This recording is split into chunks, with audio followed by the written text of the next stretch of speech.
So, my sister Sarah has always been a bit of a trend chaser.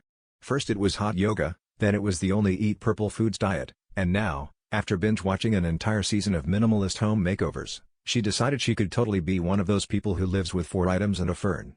Naturally, she announced her new lifestyle to the whole family group chat with a photo of her bedroom, which now looked like a monk's cell, if the monk shopped at IKEA. We were all mildly intrigued, but nobody thought much of it, except Mom, who immediately started sending her articles about how too little stuff is actually bad for your chi. A few days later, Sarah invited us over for dinner, promising simple, nourishing food in a clutter-free space.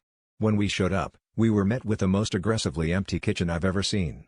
The cupboards were bare, the counters spotless, and the only thing in the fridge was a lone Tupperware of celery. We figured maybe she'd hidden everything to make a point. But when she tried to make soup, things started to get strange. She rummaged through a single drawer and pulled out a cheese grater, a corkscrew, and a fork. Where are your spoons?" I asked.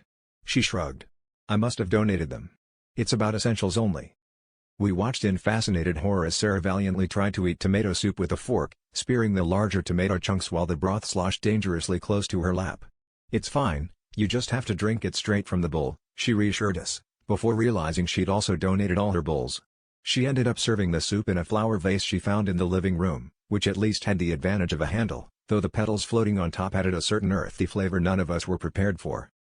By dessert, which was just a handful of loose granola because she'd also gotten rid of her baking sheets, Sarah admitted maybe she'd gone a little overboard. "Next time," she sighed, "I'll keep at least 1 spoon." I told her not to worry, after all, some people want less clutter, but she'd achieved the ultimate minimalist diet: eat, pray, love.